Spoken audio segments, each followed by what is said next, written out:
지난주부터 우리가 소그룹에 관련된 말씀을 전하고 있습니다. 혹시 지난주 첫 시간으로 교회가 소그룹으로 모여야 하는 이유에 대해서 세 가지로 저희가 살펴보았었는데요. 사도행전 2장에 나오는 초대교회 모습을 보면서 소그룹에서 우리가 무엇을 해야 하는지, 또 그 공동체는 어떤 모습이 되어야 하는지, 공동체로 인해서 어떤 일들이 일어나는지에 대해서 우리가 살펴보았습니다. 소그룹 안에서 해야 될 일이 무엇인가 봤더니 각 가정에서 말씀을 배우고 서로 교제하고 떡을 떼며 기도하는 그러한 일을 해야 했습니다. 그리고 소그룹은 나눔과 섬김의 공동체가 되었습니다. 그렇게 말씀을 나누고 또 교제하고 떡을 떼며 기도했더니 그 공동체의 모습이 어떻게 바뀌었느냐? 바로 섬기고 나누는 공동체가 되었다라고 말씀을 해드렸습니다. 그러한 일들이 일어났을 때 그곳에 그 공동체를 통해서 어떠한 일이 일어났는가? 사도행전 2장에 보니까 하나님의 표적과 기사가 나타났고 사람들이 하나님을 칭송하고 또 주위의 사람들에게 이 교회가 칭찬을 받고 존경을 받고 주님께서 또 날마다 구원받는 사람을 더하게 하시는 그런 놀라운 일이 일어났습니다. 그러기에 우리 이제 교회도 소그룹을 통해서 이러한 일들이 교회 안에 일어나기를 소원합니다. 소그룹 안에서 말씀을 나누고 교제를 하고 떡을 떼며 기도하는 일이 있고 또 그것을 통해서 그 소그룹 우리 목장들이 다 섬기고 또 함께 나누는 그러한 모습의 공동체가 되어서 하나님의 표적과 기사를 경험하고 또 주위 모든 사람들로부터 존경받는 그러한 소그룹 교회가 되기를 간절히 소원해 봅니다.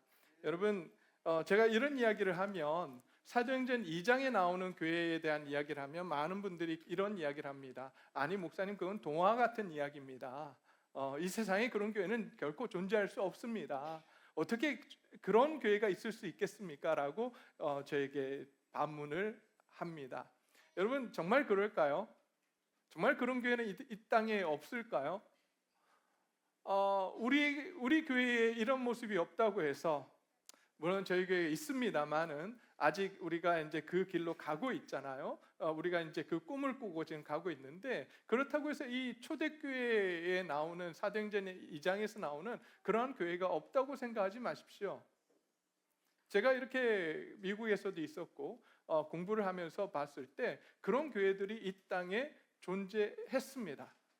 역사적으로도 봐도 그런 교회가 존재했고 지금 현재도 세계 각곳에 이런 교회들이 존재하고 있습니다. 그러기에 저는 이런 꿈을 꿉니다. 오늘 한국에서, 특별히 부산에서, 특별히 동네에서 저희 교회가 그런 교회 되기를 간절히 소원합니다. 그래서 정말 하나님이 기뻐하시는 교회, 하나님이 쓰시는 교회가 되어서 이 마지막 때에 정말 하나님의 뜻을 이루어드리고 그 뜻을 이 땅 가운데 이루어서 하나님을 기쁘게 해드리는 교회가 되기를 주의 이름으로 축원드립니다. 우리는 그런 꿈을 꾸어야 합니다. 여러분, 1896년 초여름에 33살의 한 남자가 꿈을 꾸었습니다. 그리고 그날 그 꿈이 이루어지게 됩니다. 휘발유 2기통 엔진을 단 자동차가 거리를 달린 것입니다. 그 사람의 이름이 누굴까요? 네, 헨리 포드입니다. 이 사람이 자기가 자동차를 만들고 싶었고 그 꿈을 꾸다가 33살의 한여름에 그 꿈을 이루게 됩니다.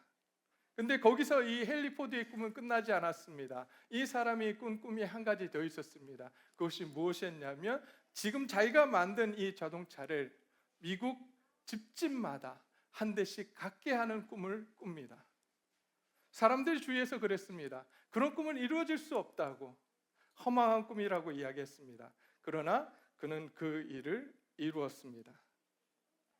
대량 생산과 기술 혁신을 통해서 이루게 됩니다. 여러분, 그 사진 하나 띄워주십시오.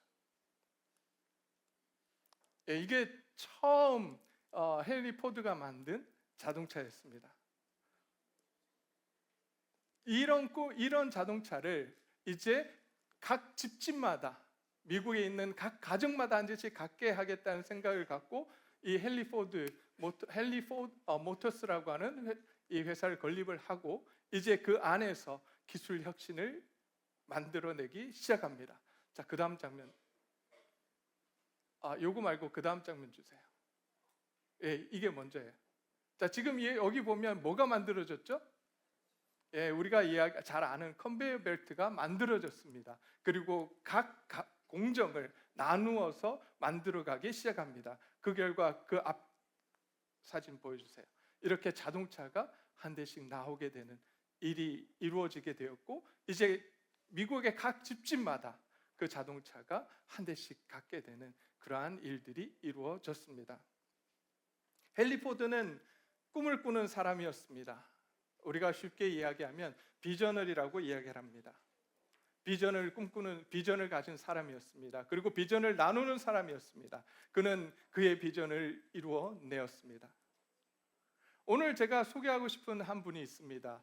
정말 꿈을 꾸고 정말 비전을 갖고 비전을 나누는 한 분이 있는데 그분이 바로 우리가 잘 알고 있는 예수님이셨습니다. 예수님이 이 땅에 오셔서 예수님은 꿈을 꾸셨습니다. 그리고 비전을 제공하셨습니다. 그 주님이 갖고 있던 비전은 무엇이었냐면, 꿈은 무엇이었냐면 하나님의 나라가 이 땅 가운데 임하는 것이었습니다. 하나님이 통치하시는 그 나라가 사단이 이 세상을 망가뜨리고 사단이 다스리고 있는 이 세상 가운데 임해서 사망에 얽매여 있는 자들을 해방시키고 구원해서 다시 하나님의 자녀가 되게 하는, 그래서 이 땅 가운데 하나님의 나라가 임하며 하나님의 통치가 이루어지며 그 가운데 하나님이 주시는 평안함과 안식을 누리게 하는 것, 그것이 바로 예수님이 꾸셨던 꿈이었고 가지셨던 비전이었습니다.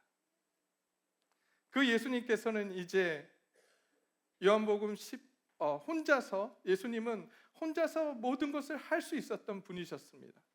여러분, 예수님의 사역을 보게 되면 예수님께서 못하신 게 있던가요? 예수님은 병자도 고치고요, 또 귀신을 내쫓고 말씀을 가르치고 죽은 자도 살리실 수 있었던 분이셨습니다. 그런데 예수님은 혼자 사역하지 않으셨습니다. 그런 꿈을 꾸시고 혼자 그 일을 하시는 것이 아니라 오늘 본문 속에서 보니까 뭘 하셨어요? 오늘 마가복음 3장에서 뭘 하시죠? 12명의 제자를 부르십니다. 12명의 제자를 부르시고 공동체를 이루어 사역을 시작하신 것입니다. 왜 그랬을까요? 왜 예수님은 혼자서 사역하지 않으시고 12명의 제자를 부르시고 그 제자를 공동체를 이루게 하시고 그 공동체를 통해서 일을 하려고 하셨던 걸까요? 이것이 바로 숨겨져 있는 하나님 나라의 비밀입니다. 하나님의 나라는 한 사람에 의해서 이루어지는 것이 아닙니다. 하나님의 나라는 바로 공동체를 통해서 더불어서 함께 이루어져 가는 것이 하나님 나라의 방식이기 때문입니다. 예수님께서는 하나님 나라의 방식대로 12명의 제자를 선택하시고 그 12명의 제자를 훈련시키시고 그 12명의 제자를 통해서 하나님 나라를 이 땅에 이루게 하셨습니다. 그 비전은 어떻게 됐을까요? 여러분, 그 비전이 예수님이 꾸셨던 그 비전, 하나님 나라가 12명의 제자를 통해서 이 땅 가운데 임하게 하려고 하셨던 그 꿈이 이루어졌습니까? 이루어지지 않았습니까? 이루어졌어요. 그 결과 어떻게 됐죠? 온 세상에 복음이 전파되었고 오늘날 우리에게까지 그 복음이 들어왔습니다. 그 예수님의 꾸신 그 꿈으로 인해서 우리가 오늘 복음을 받아들였고 그리고 오늘 이 자리에 나와서 하나님을 온전히 예배하고 있는 것입니다. 자, 그렇다면 이제 우리도 같은 예수님의 마음을 품고 또 예수님이 꾸신 꿈을 품어야 합니다. 예수님의 제자로서 우리가 해야 될 일이 무엇일까요? 저와 여러분들이 이제 예수님을 믿고 예수님의 제자가 되었고 그렇다면 이제 우리가 해야 될 일은 무엇이겠습니까? 예수님께서 우리에게 부탁하신 것, 여러분, 예수님께서 우리에게 부탁하신 것, 예수님께서 우리에게 명령하신 것이 무엇입니까?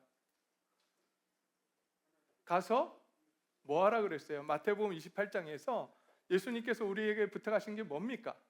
가서 뭐 하라고요? 가서 잘 먹고 잘 살라고 하셨나요? 뭐 하라고 하셨어요? 가서 제자 삼으라. 그것이 우리 주님께서 우리에게 주신 명령입니다. 가서 제자 삼으래요. 그러기에 우리는 이제 제자 삼는 일을 해야 합니다. 제자를 삼아 하나님의 나라가 예수님께서 꾸셨던 그 꿈처럼 하나님의 나라가 이 땅 가운데 임하게 하는 것, 그것을 우리는 이루어야 합니다. 그것을 위해서 오늘 본문 속에서 우리가 해야 될 일이 있습니다. 그것은 세 가지로 나눌 수 있는데요. 첫 번째, 예수님께서 우리를 어떻게 부르셨는지를 아는 것입니다. 두 번째, 예수님의 훈련 방법이 어떤 것이었는지, 마지막으로 우리를 세상으로 어떻게 보내시는지, 우리가 이 세 가지를 살펴봄으로써 우리도 제자 삼는 일에 충성을 다하고 헌신을 다해서 이 땅 가운데 우리를 통해서 또 하나님의 나라가 임하기를 주의 이름으로 축원드립니다.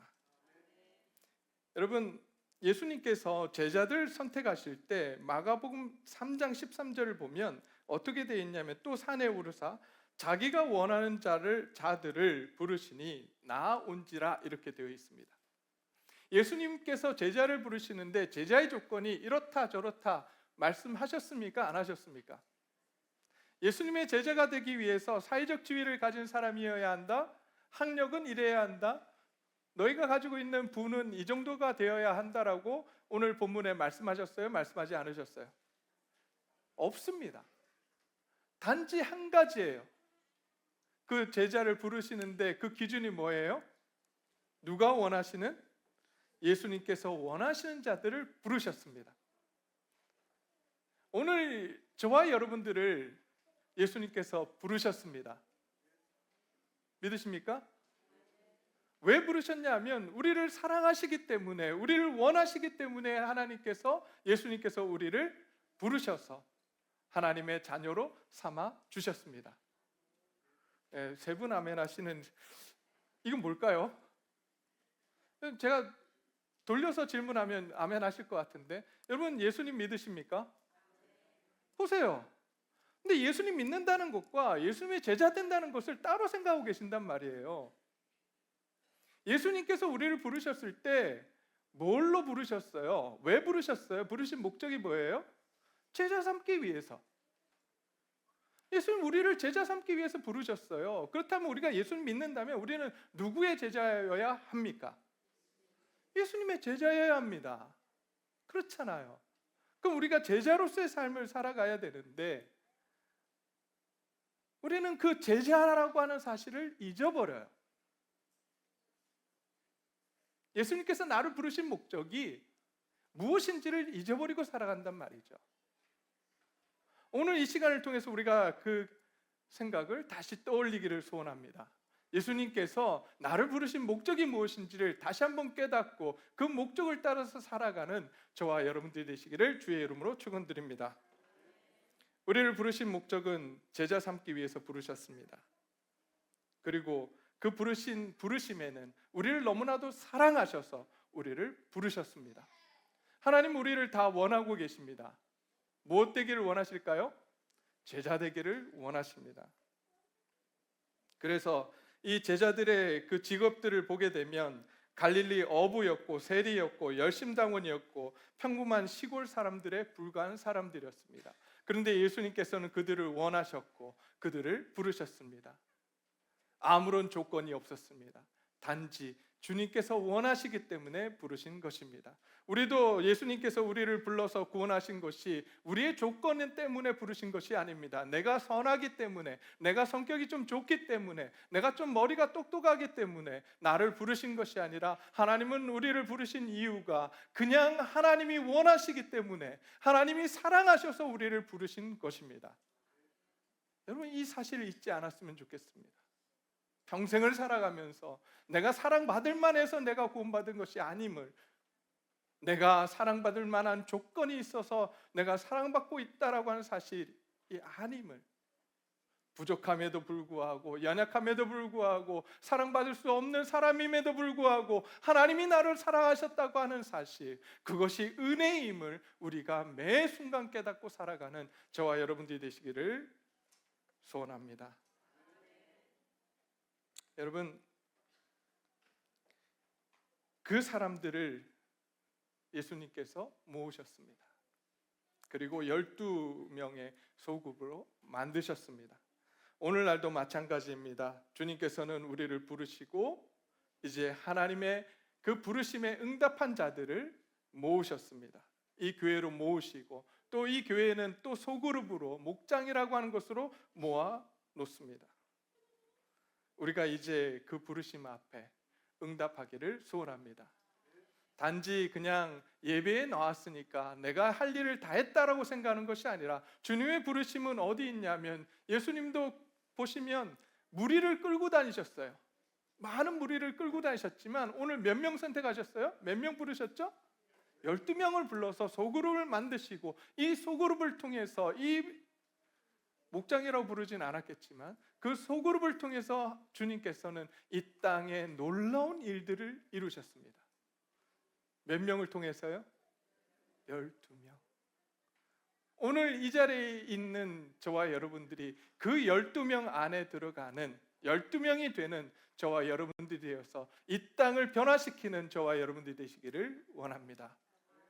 여러분, 그래서 예배 나왔으니, 예배 왔으니까 우리가 이제 한국어 표현으로 우리가 이제 굉장히 이제 이것들을 놓고 많은 이야기들을 했잖아요.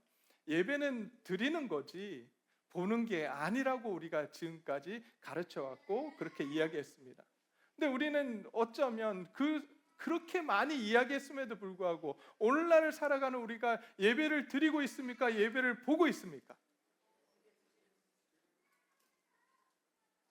예배를 드리는 저와 여러분들이 되시기를 주의 이름으로 축원드립니다.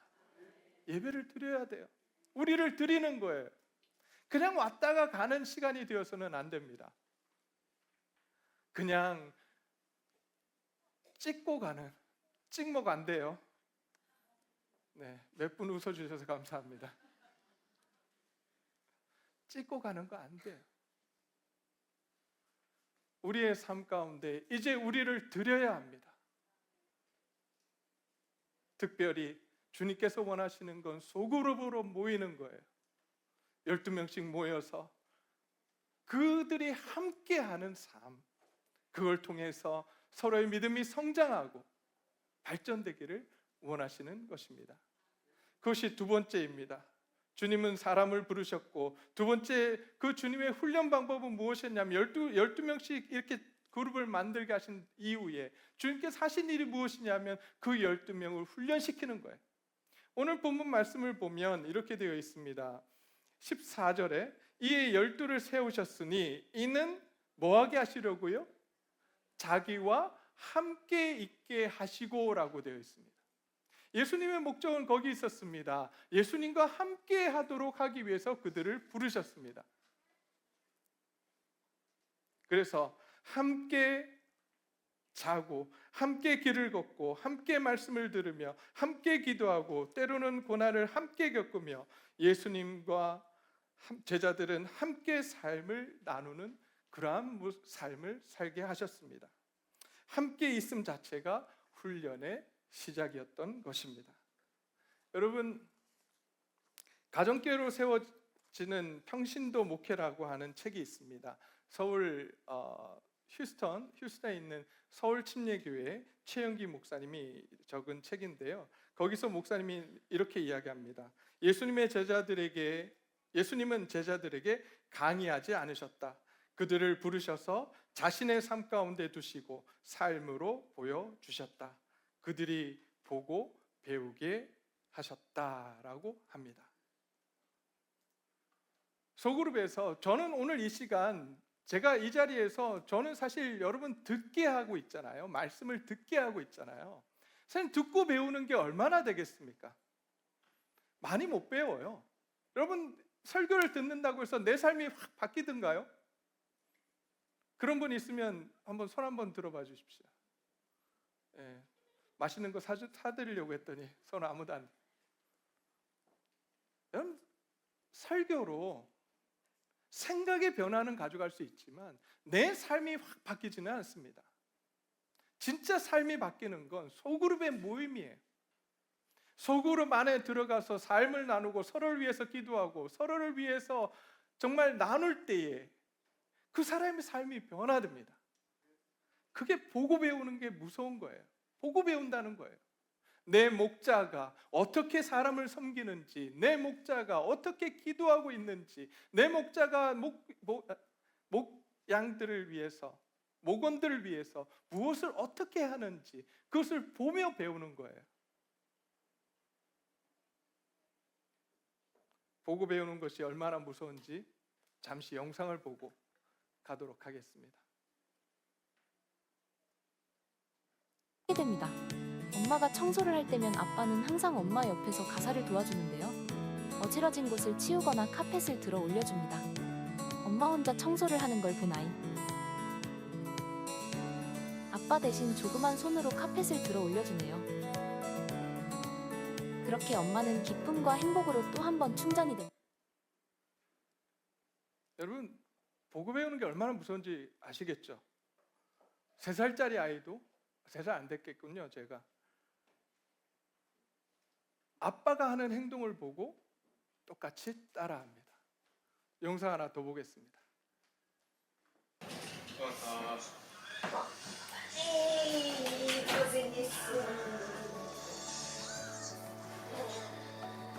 아빠 왔다. 아빠 왔다.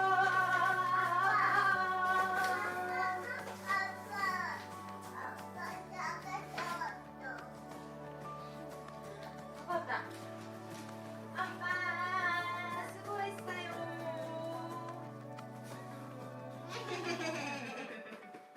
아빠 왔다.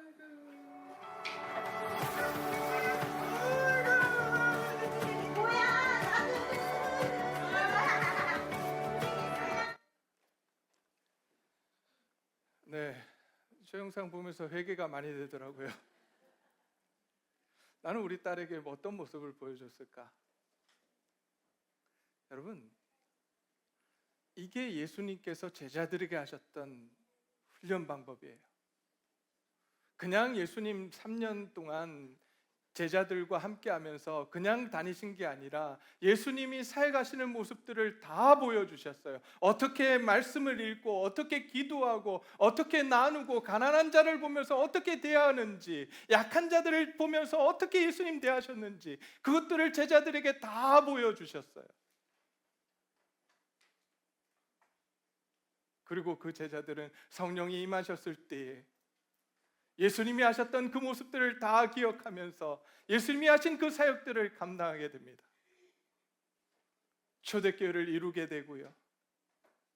그리고 나가서 복음을 전하면서 예수님처럼 자신의 삶을, 자신의 목숨을 하나님께 드리는 놀라운 일들을 이루게 됩니다. 저는 우리 교회 목장들이 이러한 일들이 일어나기를 소원합니다.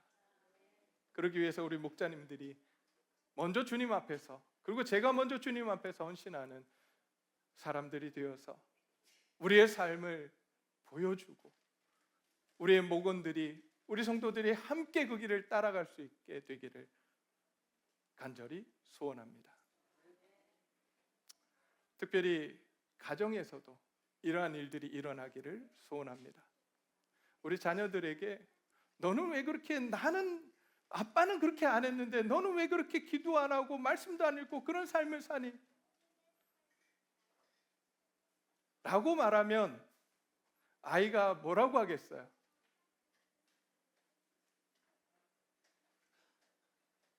여러분,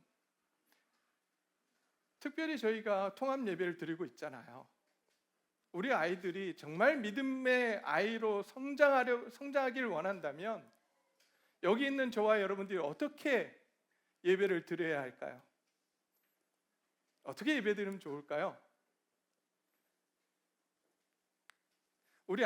여기 있는 우리 아이들은 누구를 보면서 예배하는 걸 배울까요? 누구요? 우리 어른들이 예배하는 모습 보고 배운다고요. 아빠가 어떻게 기도하는지, 아빠가 어떻게 말씀을 대하는지, 그 말씀대로 살아가려고 어떻게 몸부림치는지 보고 배운다고요.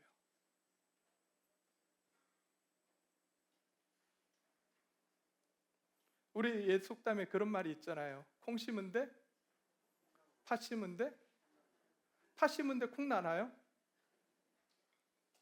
부모의 믿음이 좋지 않으면 우리의 자녀의 믿음이 좋아질 것이라고 생각하지 마세요. 먼저 누가 바뀌어야 돼요?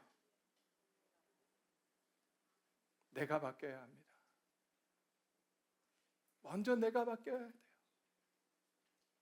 우리가 부모가 바뀔 때 우리 자녀들의 믿음을 하나님께서 책임져 주실 줄 믿습니다. 그러기에 우리 부모님들이 기도해야 합니다.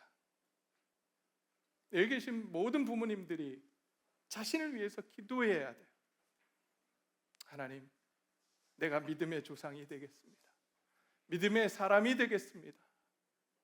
그래서 내 믿음을 우리 아이가 보고 배울 수 있도록 예수님이 제자들에게 하셨던 것처럼 그렇게 내 믿음을 보고 자라날 수 있도록 하나님 도와주십시오. 여러분, 부모가 바뀌면 아이들이 알까요, 모를까요? 너무 잘합니다. 부모가 바뀌면 아이들은 즉각적으로 반응합니다. 아이들이 마음을 열고 부모에게로 다가옵니다. 그게 제가 20년 동안 청소년 살아가면서 깨닫게 된 거예요.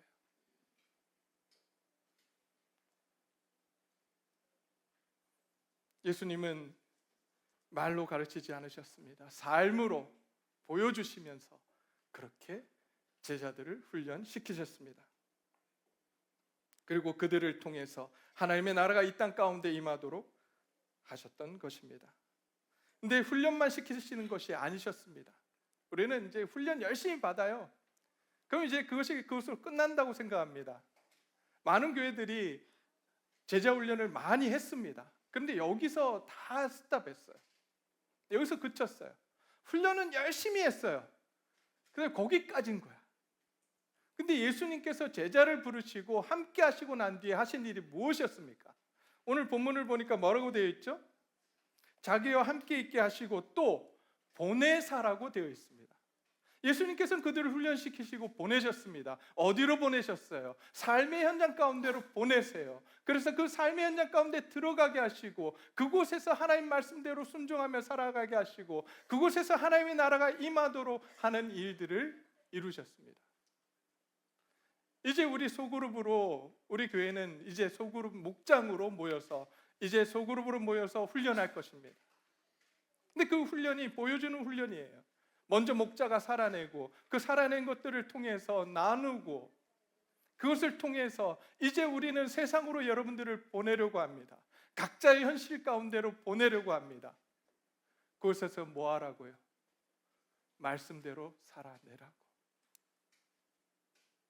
하나님의 제자로서, 예수 그리스도의 제자로서, 하나님의 자녀로서 그 세상 가운데 빛이 되고 소금이 되어 살아가라고 세상으로 보내는 것입니다.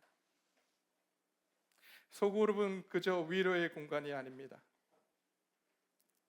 서로를 기도해주고 서로를 섬기고 전도의 문을 열어가는 사역의 베이스 캠프입니다.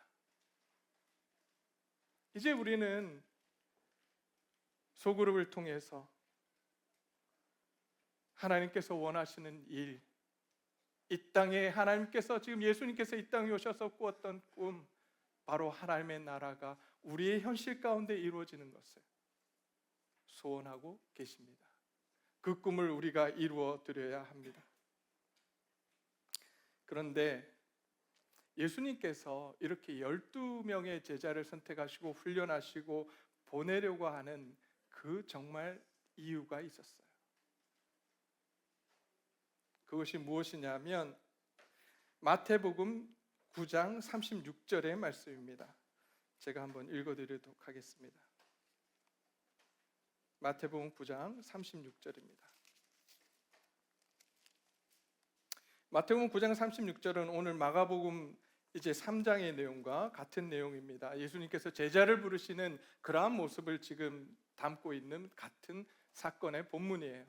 마태는 이렇게 기록하고 있습니다. 35절부터 읽을게요. 예수께서 모든 도시와 마을에 두루 다니사 그들의 회당에서 가르치시며 천국 복음을 전파하시며 모든 병과 모든 약한 것을 고치시니라. 그리고 36절입니다. 무리를 보시고 불쌍히 여기시니. 무리를 보시며 불쌍히 여기셨어요. 예수님을 따라오는 무리를 보니까 너무 불쌍한 거예요. 그리고 나서 그들이 목자 없는 양같이 고생하며 기진함이라라고 말씀하십니다. 그렇게 불쌍했던 이유가 무엇인가 봤더니 그들에게 뭐가 없어요? 목자가 없어요. 목자가 없어서 그들의 삶이 너무나도 어렵고 힘든 고생하는 그 길을 걸어가고 있는 거예요. 그래서 그 다음에 10장 1절 말씀을 보니까 예수님께서 이렇게 말씀하십니다.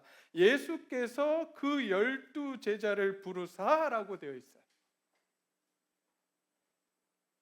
예수님께서 이제 12명을 부르시고 그들을 뭘로 삼으시는 거예요? 목자로 삼으셔서 그들과 함께 하면서 길을 잃어버리고 너무나도 힘든 상황까지 있는 사람들을 어떻게 하시겠다는 거예요? 돌보시겠다고 하는 거예요. 그 12명을 통해서 돌보시겠다고 지금 말씀하시는 거예요.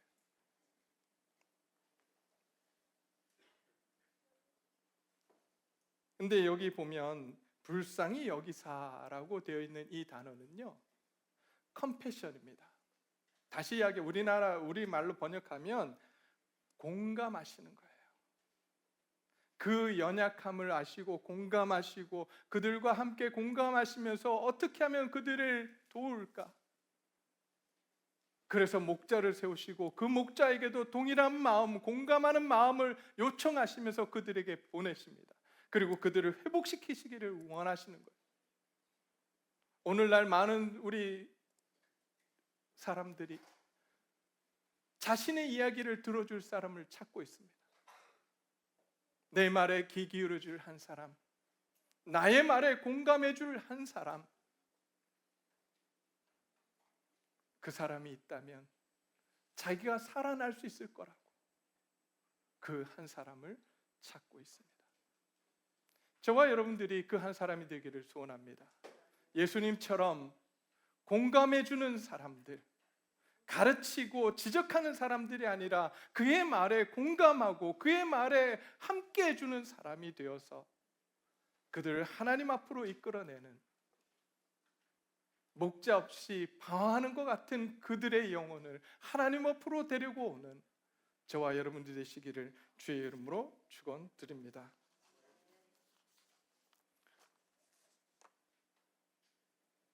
앞에서도 말씀을 드렸지만 제가 지금 말씀드린 이런 이야기를 이제 우리가 하겠다라고 하면 많은 분들이 이런 이야기를 할 겁니다. 목사님, 나도 힘든데요.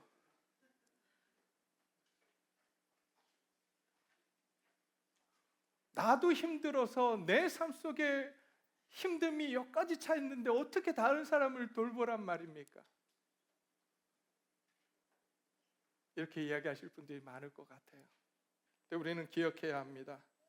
주님께서 하신 약속의 말씀을 기억해야 합니다. 오늘 마태복음 10장 1절을 보게 되면 뒤에 이렇게 되어 있습니다. 주님께서 그들에게 권능을 주시고라고 되어 있습니다. 감당할 수 있는 무엇을 주시겠다고 하는 거예요? 능력을 주시겠다라고 말씀하십니다. 우리는 우리가 그 일을 감당하려고 해요. 그러니까 그게 감당이 되지 않는 거예요. 그러나 오늘 주님께서는 말씀하십니다. 내가 너희가 감당할 수 있는 능력을 주겠다. 우리가 하는 게 아니라는 거예요. 누구의 능력으로 하는 거예요? 주님의 능력으로. 그게 우리에게 주신 약속의 말씀입니다. 우리가 이제 그 약속의 말씀을 믿고 나아가기를 소원합니다. 소그룹에서 약속의 말씀을 믿고 주님께서 우리에게 주실 그 능력을 믿고 소그룹에서 함께하며 하나님의 나라가 이 땅 가운데 임하도록 노력하는 저와 여러분들이 되기를 주의 이름으로 축원드립니다.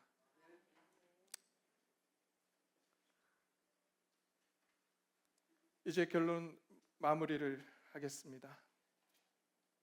오늘 우리는 마가복음 3장을 통해서 예수님의 공동체 전략을 살펴보았습니다.